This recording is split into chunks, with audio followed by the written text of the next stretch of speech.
Hey Westridge, I wanted to make a video really quick. A lot of you are turning in, you're making great work on your blogs, and they look great, except for you're turning in your posts, either your About Me or your discussions or weekly prompts without featured images. So I wanted to show you what that does. This is a blog I created for a class I took, and when you set a featured image, it shows up on your main screen like this, and it looks nice. It comes with an image versus that default image that they have. So I really want to make sure you have featured images set. It's just going to make your blog look a lot nicer. So I'm going to go to my dashboard, and I show you how to do this in lesson 4 when I show you how to make a post. So if you wanted to go back and look through that one, or I'm going to show you right now. So I'm going to just do all posts. Go to posts, and then you would do maybe add new if you're adding a new one.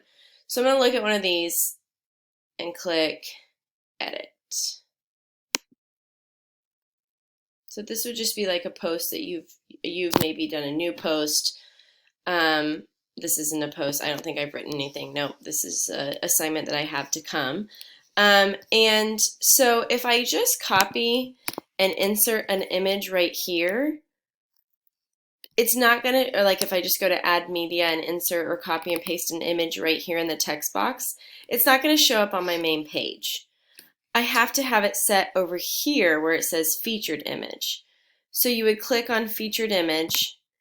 It would show you this. You would go upload a file, select your file from your computer, or just drag and drop it here, and then click set featured image. So I chose this as the image for this blog post.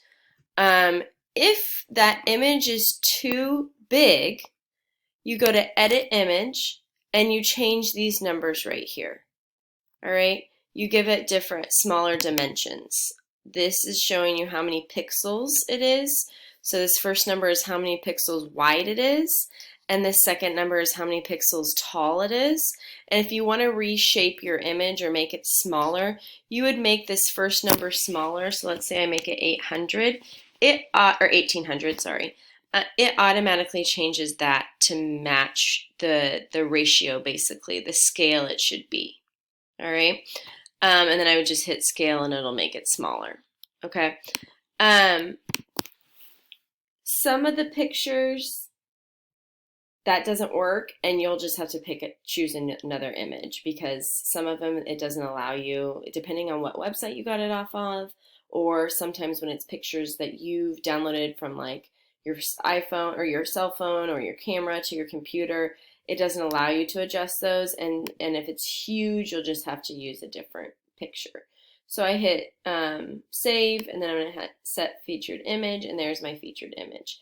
And then if I preview changes, it's going to show me my blog, which is right here. So this is my featured image.